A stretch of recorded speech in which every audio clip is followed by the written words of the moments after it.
Good afternoon, class. Today we are going with the next topic, that is head injury. So these are the anatomy of head, and as you all know and read about the head and anatomy of brain also. Okay.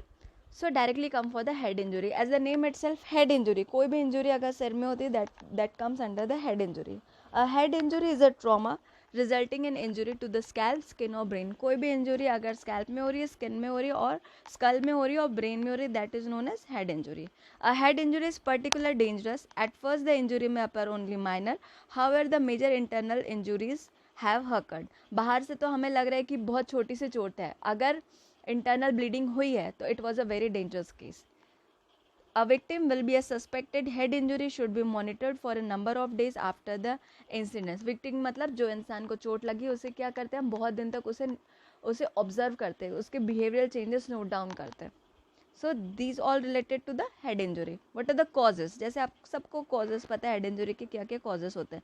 Motor vehicle accidents, firearm related injuries, falls, गिर गए, assault, sport related injury, recreational accidents. These all are the causes of head injury. बहुत सारे कारण होते हैं head injury के, गिरना, चोट लगना, धक्का लगना. These all are the causes of head injury. अब there are the 5 main types of head injury. जो हेड इंजरी है इसको डिवाइड किया गया अलग अलग टाइप में on the basis of ones. Firstly क्या है? Laceration, then contusion, then haemorrhage, then compression. ठीक है, these are the 5 types. And lastly जो है 6th वाला वो है skull fracture. So firstly we are going to deal with the laceration. What is laceration? Laceration is a tear in the skin as a result of an injury. In the case of visible bones or tendons or excessive bleeding or pain, the casualty should be seen by a doctor. आप देख रहे हो ये इंसान को किस तरीके से चोट लगी है. स्किन का पूरा टीयर हो गया है और एक्सेसिव ब्लीडिंग हो रही है, बोन्स विजिबल हो रही है, टेंडन्स विजिबल हो रहा है. This is known as laceration. Symptoms of laceration: bleeding होगी, पेन होगा, नमनेस होगी, स्वेलिंग और इंजर्ड स्किन. देखिए आप कहीं पे भी छोटा सा भी स्किन का टीयर हुआ है उस वुंड को हमें क्या बोलेंगे? Laceration wound. क्या होगा उसमें से? ब्लीडिंग होगी, पेन होगी, नमनेस होगी, सेंसेशन लॉस हो चुका रहेगा and the swelling of injured skin. Then laceration को हम कैसे ट्रीट करेंगे? कंडक्ट प्राइमरी सर्वे मतलब हम देखेंगे कितना वुंड है. If the symptom appear serious and ambulance should be called immediately. अगर सिम्टम्स काफ़ी सीरियस है तो हम एम्बुलेंस को कॉल करेंगे immediately.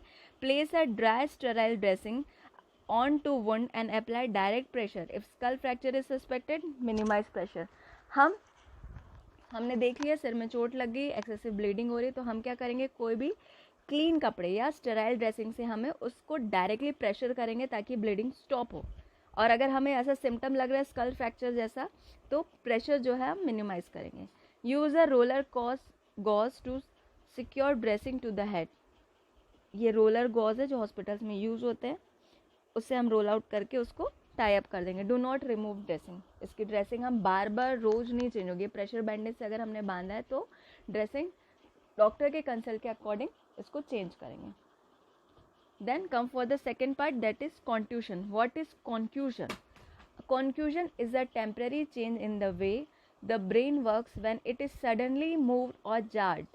It occurs when the brain suddenly shifts inside the skull and knock against the skull bony surface. ये होता है confusion जब अचानक से आप किसी चीज़ से टकरा जाते हो, जब आपको बहुत ज़्यादा ज़ोर से धक्का लगता है या कोई आके आपके सिर पे मार देता है. That is confusion.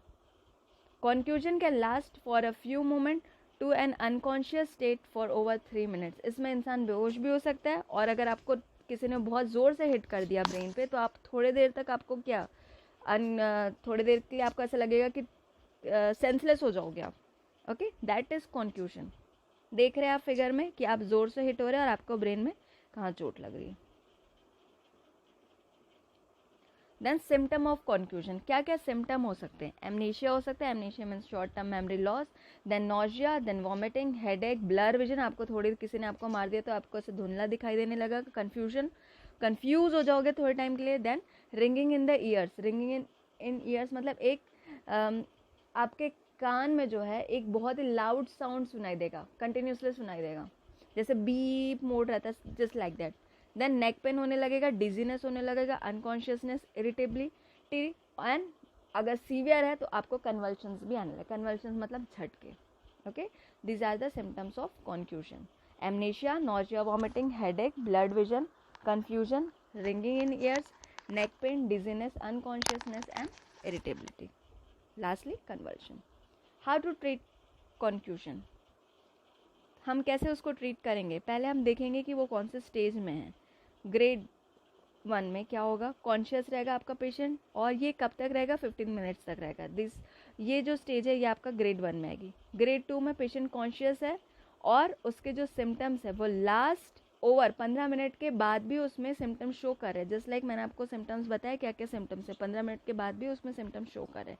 And third वाला जो ग्रेड है that was an unconscious state, कि आपका पेशेंट अनकॉन्शियस है. ग्रेड 1 में आप क्या करेंगे?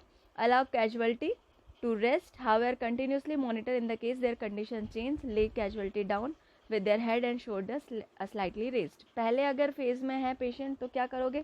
कैजुअलिटी करेंगे पेशेंट को, और क्या करेंगे? मॉनिटर करेंगे कि पेशेंट की कंडीशंस में या बिहेवियर में क्या क्या चेंजेस हो रहे हैं. अगर पेशेंट आपका ग्रेड 2 में पहुंच जाता है, ग्रेड 1 जो है 15 मिनट्स तक मॉनिटर करेंगे, सारे सिम्टम्स जो है वो 15 मिनट के अंदर खत्म हो जाने चाहिए. बट अगर सिम्टम्स एक्सटेंड होते हैं तो that was come under the grade 2. इसमें हम देखेंगे सीकिंग प्रोफेशनल मेडिकल असिस्टेंट, एक न्यूरोलॉजिकल डॉक्टर चाहिए. Lay the casualty down with the head and shoulder slightly raise. Try to keep casualty awake and talking. आपको hospital तक पहुंचने तक patient से कंटिन्यूसली बात करना है ताकि आपका पेशेंट बेहोश ना हो, थर्ड स्टेज में ना जाए. ओके, और जगह रहे, आप उससे बात कर सकते हो. फिर अगर आपका पेशेंट अनकॉन्शियस हो गया, आप थर्ड स्टेज में आपका पेशेंट है, call an ambulance immediately. Lay casualty down with the head and shoulder slight raise. Try to keep them awake and talking. If casualty falls unconscious and not breathing, start CPR. आपने ambulance बुला लिया, आपका casualty, आपके जो victim है उसको आपने stately लेटा दिया, आप उससे बात कर रहे हो बट